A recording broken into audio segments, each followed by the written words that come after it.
When I first created this channel, the idea was mostly to use it for promotion for my games business and occasionally to talk about atheism. Other things have gotten in the way, so I've never really become part of the atheist community here on YouTube, particularly, and have spent most of my time talking about social issues and games since Gamergate came along. But there's been a confluence of these things again, thanks to a certain Mr. Steve Shives, who apparently learned absolutely nothing from what happened with Atheism Plus and has decided to try and bring it about again. So here's a brief recap. New Atheism was taking off, big thing, doing really well, making lots of changes, really sort of shaking things up and being much more visible and effective. And then Rebecca Watson complained about someone extremely mildly hitting on her after a convention, after drinking out in a bar all night, basically saying, "Would you like to come back for coffee in an elevator?" And that singular event is really what kicked off the whole Atheism Plus thing, a schism within the new atheism, and a battle over people who saw new atheism as a way to drag radical feminism into everything all over again. So it seems stupid looking back, but that was the trigger event. There are other factors at play, but that's the main thing. So what was the end result of all this? Well, they didn't make particular inroads into atheism. We were all distracted by an internal civil war for a long time, making us less effective as activists, making us less effective at getting our message across, less effective at opposing, religious issues where they turn up. Atheism Plus became a joke. It's now little more than a barely active forum, and that's about it. Free Thought Blogs, which bought heavily into this, is now pretty much a laughingstock, and no one really cares about it anymore. There's still a few people there that are okay, but by and large, it's ignored. So for Steve to come back in and try and say, "Look, we need to do this again," is, well, it's the definition of insanity, isn't it? So why did this happen? What's going on here? I think since the original Atheism Plus schism and incident, we've had time to think about this, and we've had time for things to mature and to change and to understand exactly what was going on. And while an aspect of it is the same, move in and take over, though I don't think that's an intentional action, as we've seen with Gamergate issues, tabletop gaming, comics, everything. There's more to it, I think. Now, atheism is or was chiefly made up of two sorts of people, if you can even call it a movement, and it's really just, I don't believe in God, and that's it. But there are people that come to that position through skepticism. So your sort of James Randi, Skeptic Magazine sort of wing, the Amazing Meeting people who are just generally and genuinely, I want things to be proven to me. I want to see the evidence. I want to come to an assessment for myself. So you've got those kind of atheists. Now, with regard to American atheism and to a lesser extent British atheism, I think, a few others elsewhere, but chiefly with regard to American atheism, you also had people who were in atheism largely as a reaction to what was, and in some cases still is, an overarching social right-wing religious group in the States. So they're there as a counterculture to that. So they came into atheism seeing people who would be allies against the overarching religious right in the States. People who would support them in regard to abortion rights, women's rights, and so on, because they were in opposition to the Christian right. And for a long time, this was true, this was not a problem. But the point is that they weren't in atheism because they were skeptics, they were in atheism because it fit with their political goals, I think.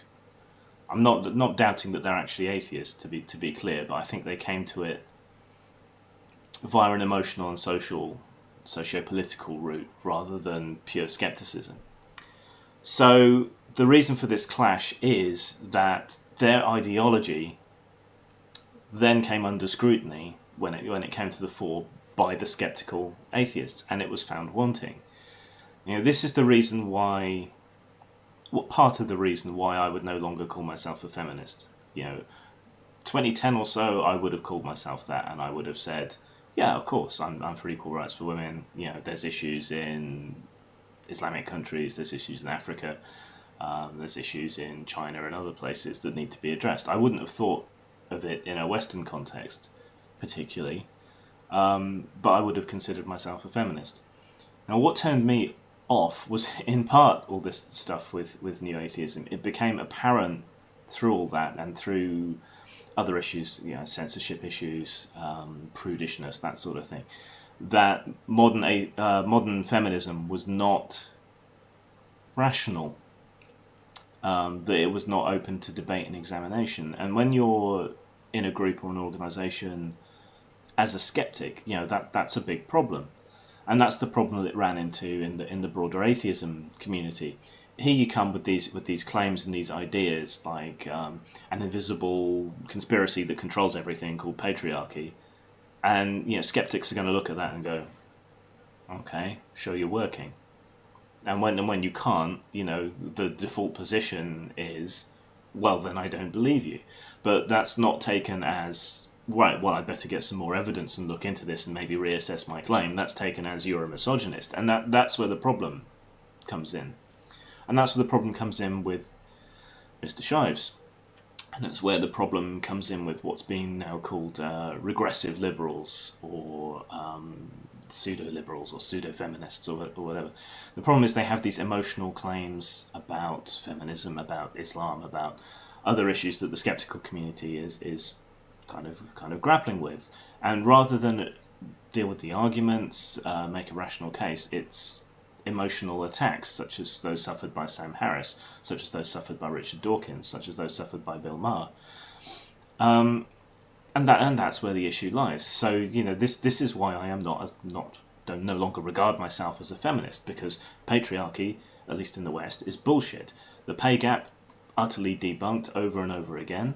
I am deeply concerned by the way in which the rape statistics are being massively overblown to the point where it matched the American claimed rape rate matches war-torn Somalia. Obviously that's not what's going on. So what we need to look at the data. We need to find out how are these reports coming in, and the problem that we run into is that so many of these studies are done by activists. And so they run into the same issues that you find in other studies and so on that are done by activists. I mean, slightly better than creation studies in their journals, but not much, because there's this ideological slant. They're going out to find what they want, and the methodology and so on is twisted in such a way as to get the result that they want. You find the same thing with anti-vaccination people and so on. There's people with an ideological and emotional idea of how the world is, and when they go out to look at it, they're not looking to find out whether that's true, they're looking to confirm their bias. So, when you come into the atheist community and you run into the skeptics, and you say things like 1 in 5 women are going to be raped, then we want to see the working, we want to see the proof, and if you show us a study, we're going to pick that apart. But rather than discuss this and argue it back and forth, that's taken as an attack, an emotional attack, and so that widens the schism, because then you're no longer acting rationally, you're no longer acting skeptically. And that's the problem that people like Steve Shives are going to run into, and it's just going to widen the gap even more, and it's going to fail in exactly the same way Atheism Plus did. You're just going to end up with your tiny little fragmented community that ends up eating itself, while everyone else carries on being skeptical. If you want these things to be part of atheism, and they already broadly are, then you need to bring evidence. We're not going to buy into the religious oppression of women, whether it's in Islam or Christianity or anything else. But we're not going to buy into this idea of institutional Western hatred and oppression of women without evidence, and the evidence simply isn't there. But then at the same time you find these people defending Islam, despite the fact that here is a genuinely patriarchal system of genuine oppression towards women. And yet, if you're critical of Islam, you get slung with Islamophobe and so on, in ways that you don't get when you criticise Christianity. And they conflate the issue of Islam with race and so on. And again, this just widens the split. The atheist community, out of all these communities, should be capable of having these debates. And on the sceptical side, it is. But when you bring your activism in, and it's emotionally based, and it's not based on rational thought, and it's not based on evidence, and it's not based on reason, then you're going to have trouble. And until you change your attitude and you come at it from that perspective, you're just not going to get anywhere. If you want to claim that the pay gap is real, you need to show your evidence. If you want to claim 1 in 5 women are raped, you need to show your evidence.